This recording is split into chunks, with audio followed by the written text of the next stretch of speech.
To start a ribbon rose, you need a yard of florist ribbon or satin acetate ribbon. You could use a pure satin ribbon.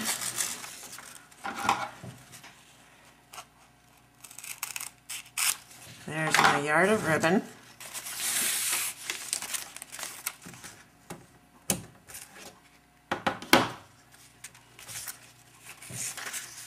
Then with about a 3-inch tail, I'll make a 90-degree fold and crease it 90 degrees.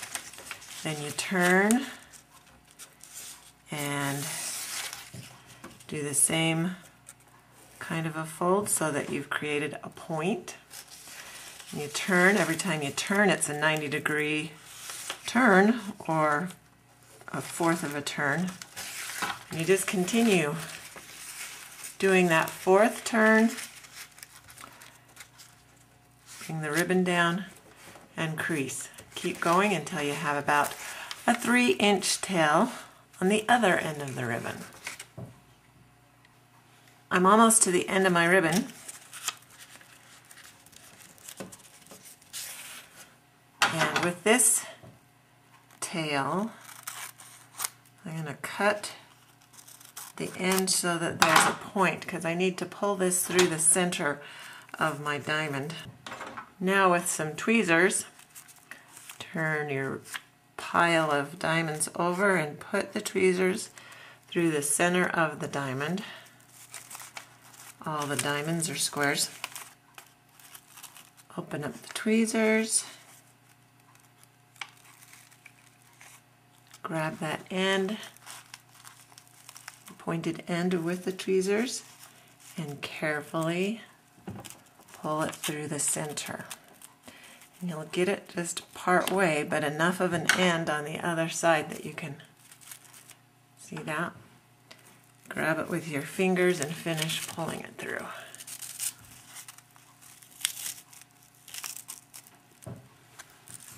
Now, we have that pulled through.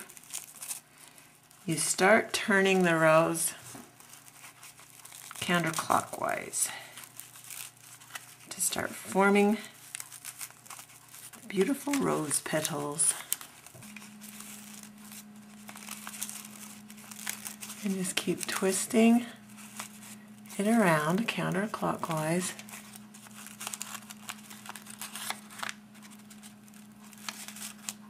Form your rose.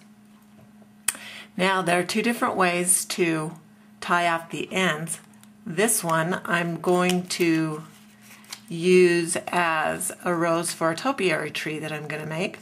So I'm going to fold back this other end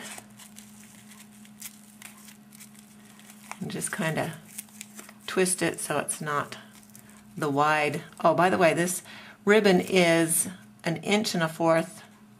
1/4 inches wide. So I'll put the two ends together like that, and the ribbon that you've pulled through the center, kind of pull that tight a little bit so you don't have your rose coming undone. And then with a piece of tape,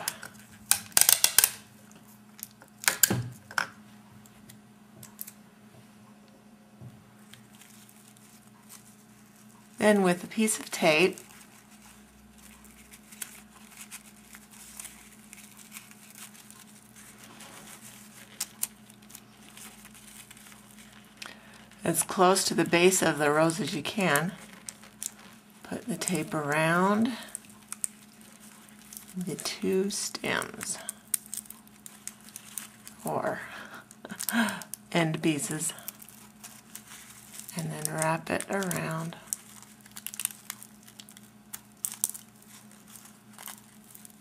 Squish it tight, and there you go, it's secure. There's your pretty rose. For the topiary, I kind of need it flatter on the back side because I'm just going to pin it to a styrofoam ball so I can trim those ends off. I don't need them there. So there's the first way to finish off the rose. Now we'll do the second. The next way of finishing off the rose is what you'd use when you're making a boutonniere. Looks like this. To finish off the boutonniere, you need some floral wire, and some floral tape.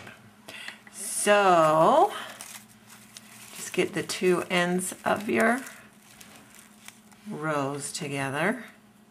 Take the wire and wrap it as close to the base of the rose as you can.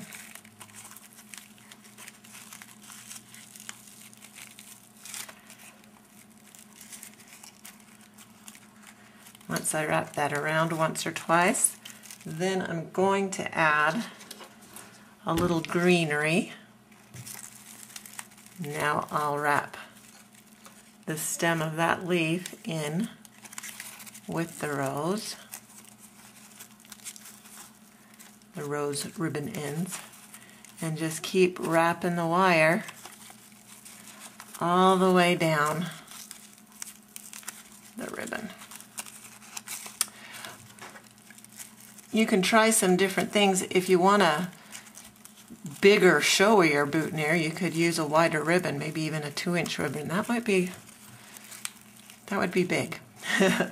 And you can use different kinds of leaves. And you may want, if you want a longer stem on this rose, have your ribbon ends be more like 4 inches long. 4 or 5 instead of 3 inches. Okay, we're almost to the end. Oh, by the way, this wire was about 10 inches long.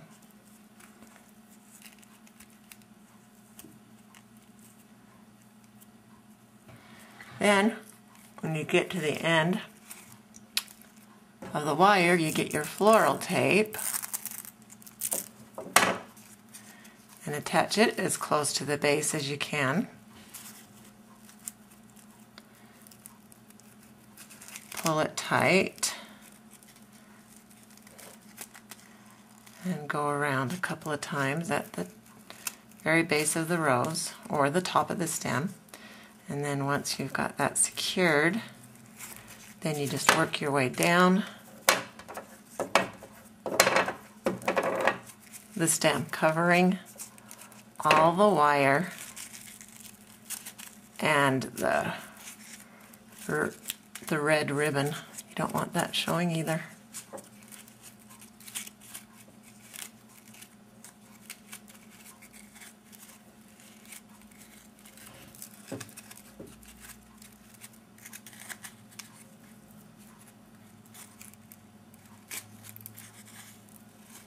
And then I'm going to come back, when I get to the end, I'm going to come back up a little bit.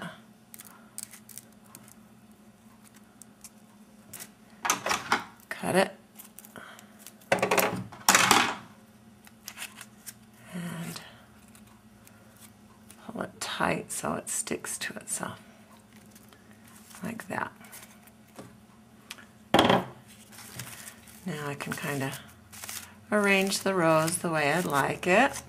And on this stem, with the wire, you can turn it into a nice little curly Q,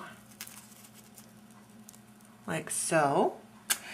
And then the last thing you need